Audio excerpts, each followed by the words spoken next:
शहर की भीड़भाड़ भरी सड़कों पर रोज सुबह एक ठेले की आवाज गूंजती थी, आलू प्याज ले लो।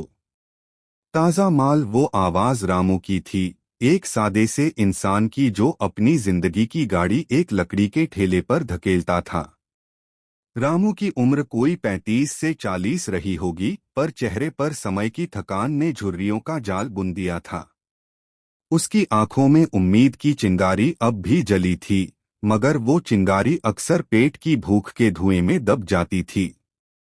हर सुबह 4 बजे रामू सब्जी मंडी पहुंचता, सबसे सस्ती और ताज़ा सब्जियां खरीदकर अपने ठेले पर सजाता। फिर अपने इलाके की गलियों में दिन भर ठेला खींचते हुए बेचता।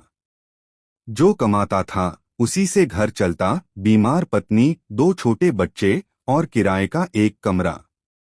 रामू पढ़ा लिखा नहीं था, मगर जिंदगी की किताब से उसने सबक बहुत अच्छे से सीखे थे।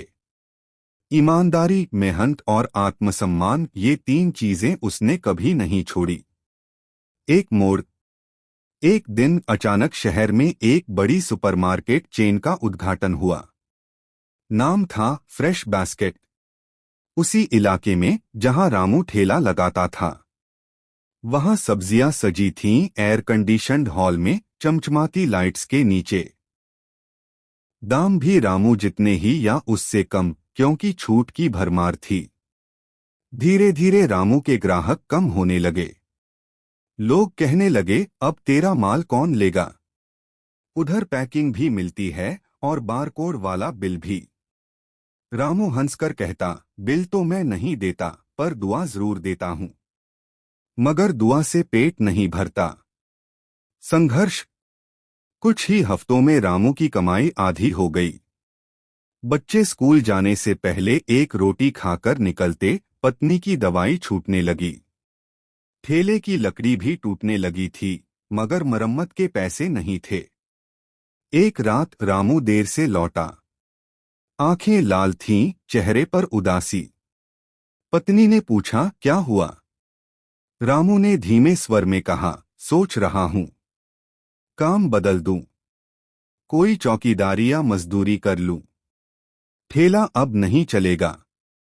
पत्नी कुछ देर चुप रही, फिर बोली, अगर तुम हार मान जाओगे तो बच्चों को क्या सिखाओगे? रामू ने उसे देखा। उसकी आंखों में वही चिंगारी फिर से जल उठी। उम्मीद की सुबह। अगले दिन रामू कुछ अलग लेकर निकला। ठेले पर सब्जियां थीं, पर साथ ही एक बोर्ड भी, 100% ताजा, हाथ से चुनी गई सब्जियां, घर तक पहुंचाने की सेवा उपलब्ध। रामू ने मोहल्ले के बच्चों को समझाया कि कैसे मोबाइल से व्हाट्सएप ऑर्डर भेजा जा सकता है। उसने खुद एक पुराना स्मार्टफोन खरीदा, ईएमआई पर। अब रामू हर ग्राहक से फोन नंबर लेता और अगले दिन सुबह उनकी डोरस्टेप डिलीवरी करता। धीरे धीरे लोगों को फिर से उसकी ईमानदारी याद आने लगी। रामू भैया तो हमेशा ताज़ा माल देते हैं, उनकी सब्जियां फ्रिज में भी 2 दिन ताज़ा रहती हैं, ऐसी बातें फैलने लगीं। जीत की कहानी। 6 महीने बाद रामू फिर से मुस्कुराने लगा था। बच्चे स्कूल में अच्छे नंबर लाने लगे, पत्नी की दवाइयां नियमित होने लगीं, और ठेले को उसने नया रंग भी दिया, हरे और लाल रंग में। अब उसके ठेले पर एक नया बोर्ड लगा था, रामू फ्रेश, मोहल्ले की अपनी सब्जी सेवा। रास्ता आसान नहीं था, लेकिन रामू ने हार नहीं मानी। उसने साबित कर दिया कि अगर नीयत साफ हो और हिम्मत बरकरार हो तो ठेला भी एक बिजनेस बन सकता है।